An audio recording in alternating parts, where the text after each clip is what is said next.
नमस्कार। धर्म की जय हो, अधर्म का नाश हो, प्राणियों में सद्भाव हो और विश्व का कल्याण हो। तो अपने लोगों का जो ये चल रहा है, आज चौथा है कि बात शुरू हुई थी वक़्फ़ अमेंडमेंट एक्ट से कि सबको साँप क्यों सूंघ गया? इतना बड़ा काम हो गया देश में और विरोधी कुछ करे ही नहीं, कर नहीं पाए नहीं, कुछ करे ही नहीं। उन्होंने विरोध किया ही नहीं, जो किया उसको विरोध नहीं कहते। विरोध करने की पोस्चरिंग भी नहीं की, हल्के-फुल्के जेस्चरिंग की। तो उसका कारण क्या था? तो मैंने 2 बात की थी एमबीएस के हवाले से, ब्लड एंड ऑयल पुस्तक के हवाले से। आज ये एक पुस्तक है। इस पुस्तक की खासियत लाइन ये fault lines in the faith, फिर आगे है 79, लिखने वाला है इकबाल एस हसनैन। ये जो इकबाल महोदय है ये मियाँ है, नाम से ही समझ में आ रहा है, और शायद ये भारतीय मियाँ है। जहां तक मुझे याद है लेखक का परिचय जो मैंने पढ़ा था, ये भारतीय मियाँ है। हाँ, इज अ पद्मश्री अवॉर्डी और ये जामिया हमदर्द के प्रो चांसलर रहे, पद्मश्री। तो ये वाली जो पुस्तक है वो पूरी तरह प्रो मियाँ है। प्रो इस्लामिक मैं नहीं कहती हूँ, क्योंकि इस्लाम से इन लोगों का लेना देना नहीं। इस्लाम का ये उपयोग करते हैं गैर इस्लामिक आपराधिक कृत्यों के को ढकने के लिए, उसकी रक्षा के लिए ढाल बनाकर।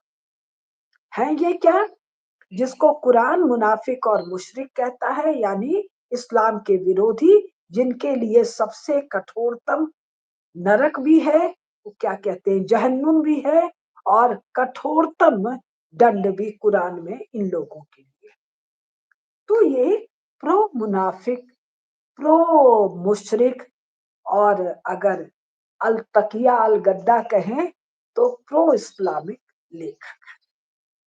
तो ये बता रहे हैं कि साहब 1979 1979 से ही एक फॉल्ट लाइन, भयंकर दरार आ गई है मियाँ लोगों में। एक दरार नहीं है भाई, 150 दरार है। तो 79 का कई घटना बताते हैं। मुख्य है जो आप लोगों को हम ध्यान दिला दें, 1979 में सोवियत रूस अफगानिस्तान पर आक्रमण करता है। अफगानिस्तान के बाद वो, अफगानिस्तान तो लैंडलॉक्ड है, उसको क्रॉस करके नीचे इंडियन ओशन तक उसको आना है। वार्म वाटर एक्सेस, अब इसकी डिटेल में हम नहीं जा रहे हैं। तो सोवियत रूस को ये न करने देने के लिए अमेरिका लड़ रहा है। 45 के बाद जितनी भी लड़ाइयां हैं, एक तरफ अमेरिका है, एक तरफ रूस है। तो रूस का, अमेरिका का जो वियतनाम वाला झंझट हो गया था, अमेरिका का जो कोरिया वाला झंझट हो गया था, उसके बाद ये हुआ कि भाई अमेरिकन सैनिकों को जमीनी लड़ाई में नहीं उलझाएंगे। तो उस समय एक रणनीति बनी कि ये मियाँ सब कोई अफगानी है और बाकी है, इनको ट्रेन करवा के रूसियों से लड़ा दो, मरे खपे ये, हथियार तो अपना बिकेगा ही, ट्रेनिंग हम लोग इनकी कर देते हैं। और यहीं से इस्लामिक रेडिकलिज्म की शुरुआत है। इसके पहले तो इनको कोई घास डालता नहीं था, इनकी कोई औकात नहीं थी। इजराइल जैसे नन्हे से मरियल से कल के नए नए खड़े हुए देश ने इनको 3 बार बुरी तरह पीट दिया था। 1948 में, 1967 में, 1973 में, और फिर कैंप डेविड हुआ था। लेकिन आज जो हम बात कर रहे हैं वो एक अद्भुत मामले की बात कर रहे हैं, जिसको कहा जाता है अब्राहम एकॉर्ड।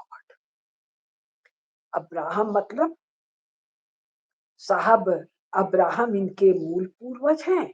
उससे 3 निकले हैं, एक यहूदी, एक ये कुरान वाले मोमिन लोग, और तीसरा वो जो क्राइस्ट था ही नहीं उसके नाम पर क्रिश्चियन लोग। तो तीनों भाई बंद हैं। अब कोई माँ से है, कोई पत्नी से है, कोई दासी से है, कि इनका विचित्र विचित्र कथा है। खैर, तो हम लोगों में आपस में एक एकॉर्ड। अब इसको मैं पढ़ के आप लोगों को सुना रही हूँ। ये प्रीफेस के रोमन 20 से। The secret normalisation agreement, secret normalisation agreement of Abraham accords is a cause for major concern. किसके लिए? मियाँ भाई। कौन मियाँ भाई?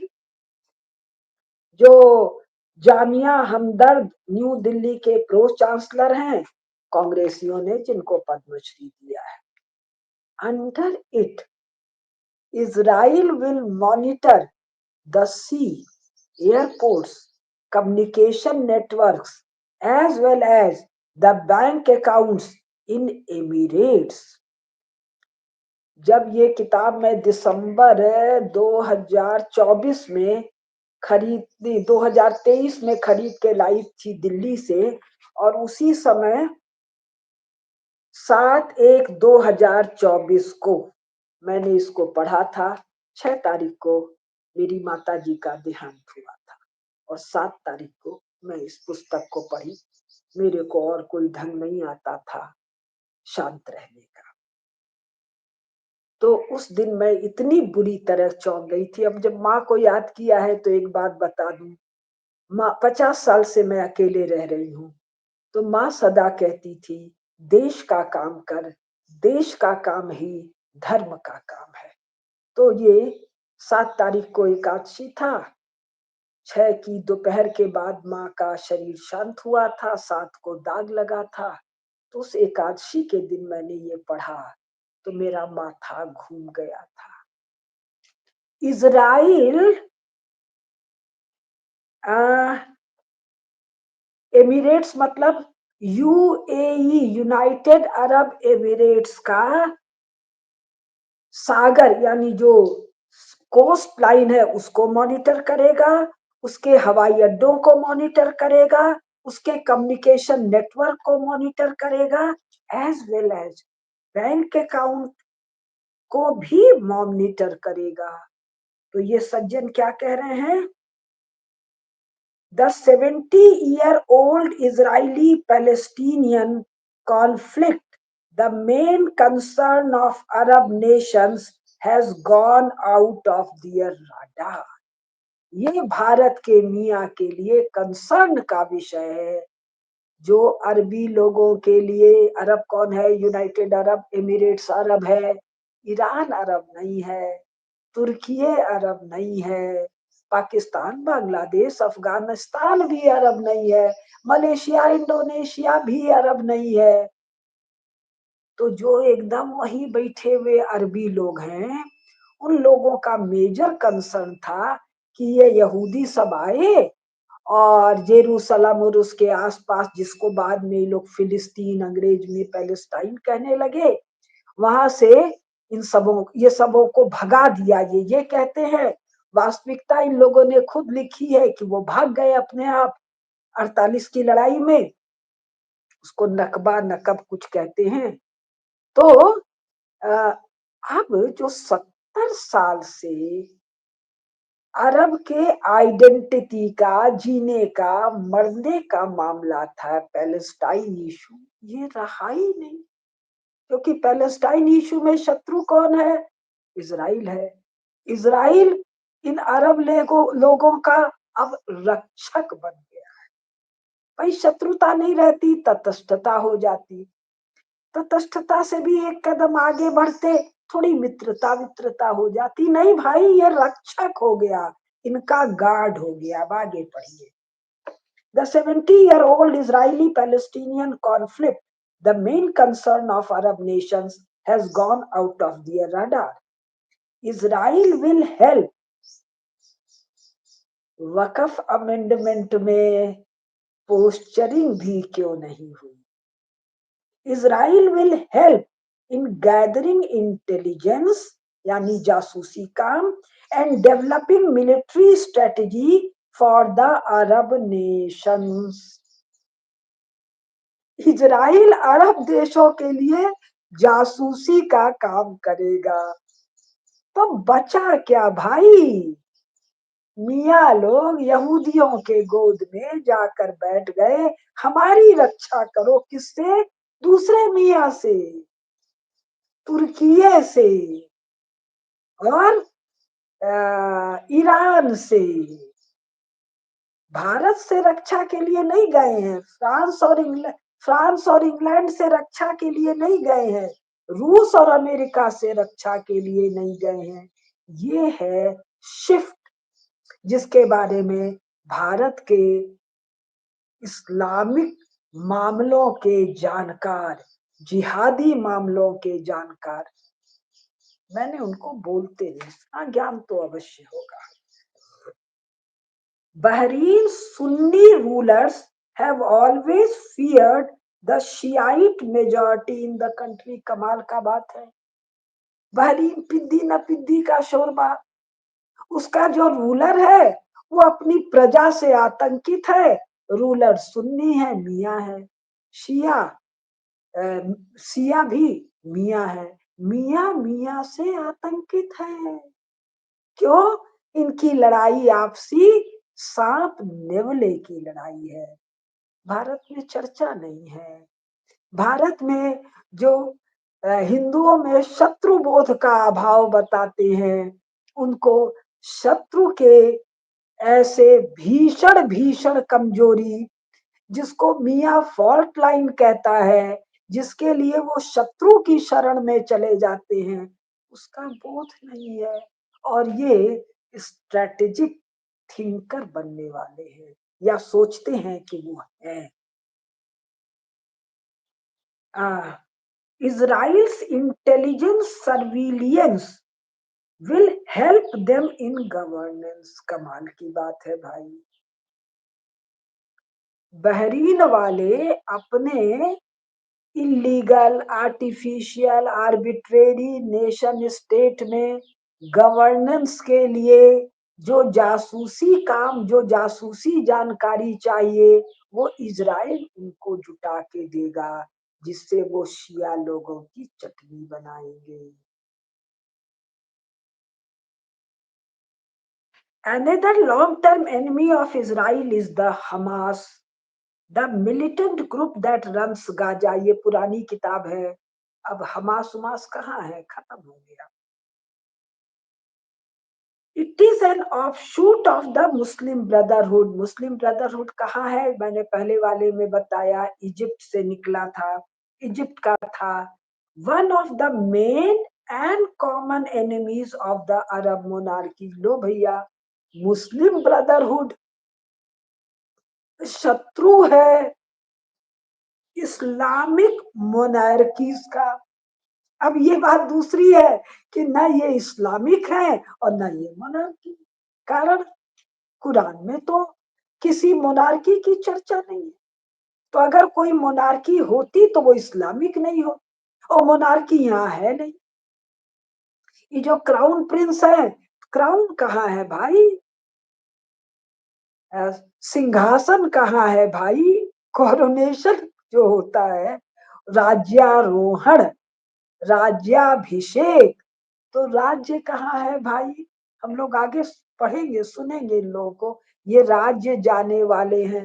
ये जो मैंने पिछले वार्ता में बताया था इस पुस्तक से, इसी में लिखा था, ये कतर वाला जो झंझट है, ये कतर वाले झंझट में ही इन नेशन स्टेट का अस्तित्व खतरे में आ गया था 2017, और 1948 से 2025 करीब करीब 75-277 साल में 77 बार कम से कम इनका अस्तित्व खतरे में आ गया। तो आप पूछेंगे बचा कैसे है? बचा के रखा है बड़ी मेहनत से। किसने?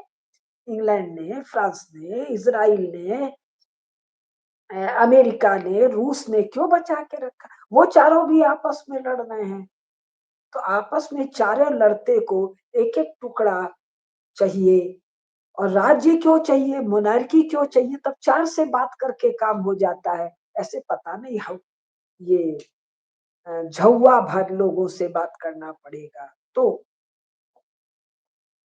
अ, another long-term enemy of Israel is the Hamas, the militant group that runs Gaza, that used to run Gaza. It is an offshoot of the Muslim Brotherhood, one of the main and common enemies of the Arab monarchies.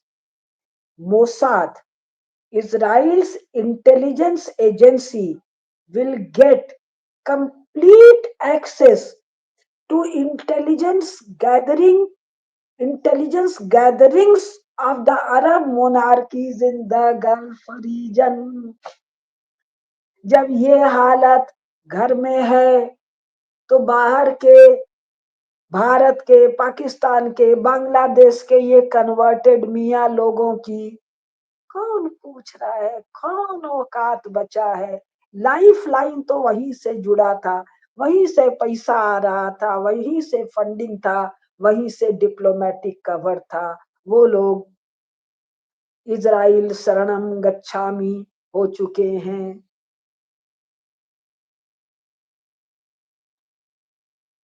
अब इसका अर्थ क्या हो? अच्छा, एक और सुना दे या थोड़ा सा बता दे। आप लोगों को ध्यान होगा, इजराइल में और ये मियाँ लोग में, अरब लोग में 3 बार झंझट हुआ। 1948 से जून या जुलाई में इजराइल के लोगों ने डिक्लेयर किया, जब ये इंग्लैंड वाले भाग भूग गए, कि साहब हम अपने आप को यहूदी नेशन स्टेट घोषित करते हैं। तो घोषित करते ही 5 नेशन स्टेट इन पर चढ़ बैठे कि हम तो 7 लाख लोग थे, एक अनुमान है कि इन सबों को पकड़ के लाते हैं और लाल सागर में डुबो देते हैं। अब इसका डिटेल बताऊंगी। 48 में लड़ाई हुई, फिर 67 में लड़ाई हुई और फिर 73 में लड़ाई हुई। इस लड़ाई में मिस्र, जिससे इजराइल का कोई लेना देना नहीं था, ये कूद कूद के आगे आया। क्यों? वहां नासिर था, बाद में अनवर सादात आया, 48 वगैरह में नासिर था, अब्दुल नासिर, अब्दुल था कि पता नहीं कौन, कमाल नासिर था। तो हम, अबे तुम अफ्रीकन नेशन हो, नहीं हम अरब हैं और हम अरब लोगों के लीडर बनेंगे, तो इजराइल से लड़ाई हम करेंगे। हुआ ये कि इजराइल, मिस्र का जो सिनाई उनाई था सब इजराइल के कब्जे में आ गया। 67 में ये हुआ, इजराइल वालों को खबर लगा कि मिस्र वाले फिर कोई भयंकर अटैक करने वाले हैं। ये जाके अभी अटैक वो करते कि ना करते, इन लोग का कोई टॉम किपुर करके कोई बहुत बड़ा इनका फेस्टिवल था या रिलीजियस डे था, इसको धार्मिक कभी मत भूलिएगा, रिलीजियस डे था। तो उस दिन ये लोग मिस्र वाले अटैक करने वाले थे, तो ये गए, अभी हवाई जहाज सब अपने अड्डे पर खड़े हैं और ये बम्बार्ड करके खत्म कर दिए। और यही मामला 73 में हुआ। 73 में फिर चढ़ गए थे ये लोग और फिर इजराइल ने इनको धूल चटा दी। 73 में धूल चटाने के बाद अनवर सादात कहता है, लड़े हम, मरे हम, कटे हम, और इसके लिए हमको तुम 2 रुपया भी नहीं दे रहे हो। कौन नहीं दे रहे हो? ये oil rich Saudi Arabia, UAE, Lebanon, Jordan, जहां जहां तेल है, पैसा तुम्हारे पास है, तुम्हारे पास आदमी नहीं है, आदमी नहीं है। तो हम क्यों इजराइल से लड़े कटे? तो अनवर सादात अ, अनवर सादात इजराइल के प्राइम मिनिस्टर के साथ कैंप डेविड एग्रीमेंट करता है। नाम भी देखिए, डेविड है इसमें। कैंप डेविड एग्रीमेंट करता है, भाई तुम लोग को लड़ना मरना हो तो तुम लोग लड़ो मरो, हम तो नहीं लड़े मरे। हमको तुम लोग हमारा खर्चा पानी भी नहीं देते हो, तुम लोग के बिहाफ पर हम लड़ते हैं। ये है इनका उम्मा, इनका बिरादरपन। और ये अकॉर्ड 77 में शायद हुआ है, initiated in 1977 when the president of Egypt Anwar Sadat visited Israel. Israel वाले इजिप्ट नहीं गए हैं, इजिप्ट वाला मियाँ, उसको अपना मियाँपन याद रहा, इजिप्शियन होना, मिस्री होना, अफ्रीकन होना नहीं याद हुआ। अब तो सब याद वाद आ गया है इन लोगों को। तो ये जो कैंप डेविड समझौता हुआ, उसके बाद हालत ये हुई, उसी के बाद ओपेक वगैरह बना है 73 की लड़ाई के बाद। उसी के बाद ओआईसी बना है, ऑर्गेनाइजेशन ऑफ इस्लामिक कंट्रीज बना है, और भी कई सारे संगठन बने। तो शायद ओआईसी की बैठक में किसी हेड ऑफ स्टेट ने इजराइल का नाम ले लिया किसी प्रसंग में, तो बाकी बिगड़े बड़ी जोर से, don't mention Israel, it makes us feel important. ये था इजराइल का दमखम मियां उम्मा के साथ। और इन लोगों ने अनवर सादात से इतना नाराज हुए कि अनवर सादात की हत्या कर। तो अब दो एग्रीमेंट की बात मैं कर रही हूँ, एक कैंप डेविड और एक अब्राहम एकॉर्ड। तो एक में लड़ने वाला जो था, जिसके पास सेना वेना थी, इजिप्ट पुराना देश था, पुराना मोनार्की था, पुराना राज्य था, वहां एक सुव्यवस्थित राज्य व्यवस्था थी, वो 77 के 73 के बाद तो लड़ाई नहीं हुआ, 73 के बाद बाहर हो गया। और ये किस सन का है नहीं दिया है, लेकिन उसके बाद ये स्थिति हो गई कि ये मियाँ से अपनी सुरक्षा के लिए इजराइल के शरण में चले गए। तो भारत के पब्लिक स्पेस में, पब्लिक डोमेन में ये चर्चाएं क्यों नहीं है? और मैं कोई प्राइवेट डॉक्यूमेंट तो नहीं पढ़ी हूँ, मेरा कोई सीक्रेट डॉक्यूमेंट तक तो पहुंच नहीं है। ये पुस्तक भी छापा है, किसी भारतीय रूपा पब्लिकेशन ने छापा है। कब छापा है? 2023 में इस पुस्तक को छापा है। तो इन चीजों को जाने बिना हम कैसे जानेंगे कि भारत में इन लोगों का कस बल निकल गया? तो कस बल निकल गया है तो हम घर में हाथ धर के बैठ ले? मेरी समझ से तो नहीं भाई। कारण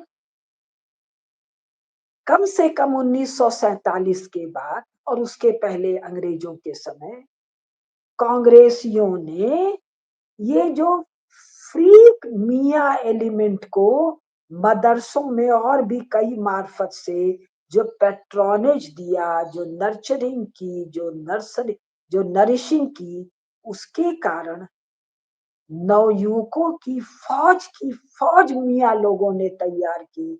बहुत सी फौज तो बुढ़ी हो गई, बहुत सी फौज मर गई। इसका एक सेक्शन तो रेडिकलाइज्ड यूथ है। ये जो रेडिकल है, जिनको मैं सिरफिरा, पगला, ऊपर से खाली, हेड स्ट्रॉन्ग एलिमेंट कहती हूँ, ये तो लोन वुल्फ अटैक, अकेला भेड़िया का आक्रमण, ये यूरोप की एक शब्दावली है। ये तो बार बार करेंगे। कहाँ करेंगे? हिंदू संपत्ति पर, हिंदू माताओं, बेटियों, बहनों पर जो लव जिहाद का है, रेप का है, उठा ले जाना है, अनेकानेक नारकी कृत्य करना है, हमारे गौ माता का करना है, मंदिर को मारना काटना है, मंदिरों को अब अपवित्र करना है, संभल जैसे कांड करना है। ऑर्गेनाइज्ड क्राइम का तो कसबल निकल गया, ऐसा मुझे लगता है। मैं कोई निश्चित नहीं हूं, मैं जितनी चीजों को पढ़ी हूं उससे मुझे लगता है। लेकिन इनका जो फ्रीक एलिमेंट भारत में है, इनका जो ये सिरफिरा एलिमेंट संसार भर में है, ये तो दम भरेगा बार बार। तो इनसे निपटने के लिए राज्य तो है, लेकिन राज्य, पुलिस, सेना और जो बल हैं, वो घटना घटने के बाद ही मौके पर आ पाए। बहुत सी घटनाओं को रोक लेंगे। 2014 के बाद देखिए आतंकवादी घटनाएं नहीं हुई है, लेकिन ये ट्रेनों का पलट देना और भी बहुत सारी घटनाएं हुई हैं। ये घटनाएं तो निरंतर होगी। तो इन घटनाओं से सुरक्षा के लिए हिंदू, सनातनी हिंदू कब तक क्लीव की भांति राज्य का मुंह देखेगा? क्यों हम लोग आपसी सुरक्षा, आपसी सौहार्द, आपसी एकता के काम में निरंतर न लगे, जिसमें पहला है गौ मांस भक्षियों से, अधर्मियों से, पापियों से, कुत्तों से, कामियों से हर प्रकार का बहिष्कार, हर प्रकार का असहयोग, हर प्रकार की दूरी। क्यों इनकी दुकानों से खरीदारी करते हो? उस पैसे से जिहादी फंडिंग होगी। क्यों इनसे संबंध रखते हो? क्यों मित्रता रखते हो? मित्रता के नाते आपके घर तक प्रवेश होगा। आपकी बहन बेटी नहीं तो कम से कम आपका माथा खराब होगा। गो मांस भक्षी का तो मुंह तक देखना मंदिर के डिस्ट्रॉयर्स का। मुसलमान जो स्वयं को कहता है उसका अर्थ क्या हुआ? वो सनातन धर्म के ध्वंस की के लिए प्रतिज्ञाबद्ध है। अब ये दूसरा बात है उसमें कितना दम है। ऐसे से सनातनी संपर्क क्यों रखता है? ये आप लोगों ने हलाल प्रोडक्ट के बारे में सुना होगा। तो भाई प्रोडक्ट के पीछे देखो, हलाल सर्टिफिकेशन है, छोड़ो। जैसे ये वक्फ अमेंडमेंट बिल जो आया है, मुक्का कहाँ मारा है? नाभि में। जब पैसा ही नहीं है, हलाल प्रोडक्ट का बाइकॉट हम क्यों ना करें? हलाल का मतलब क्या हुआ? मियाँ थूकेगा खाने की चीजों में, और बाकी चीज में हलाल का पैसा कहाँ जाएगा? सनातन धर्म के उध्वंस और विध्वंस में। तो ये जो मैं कथा सुना रही हूँ, ये इसलिए नहीं सुना रही हूँ कि आप हाथ पर हाथ धर के बैठ जाए। मैं इसलिए सुना रही हूँ कि देखिए ये समय आ गया है जब इनका कस बल टूट गया है अनेकानेक वैश्विक घटनाओं के कारण। तो अगर हम सजग होकर, संगठित होकर, बुद्धिपूर्वक कार्य करेंगे तो राज्य को भी सहयोग होगा और हमारे घर परिवार, समाज, मंदिर, हमारे स्कूल को क्षति भी नहीं पहुंचेगी। तो नमस्कार और हर हर महादेव।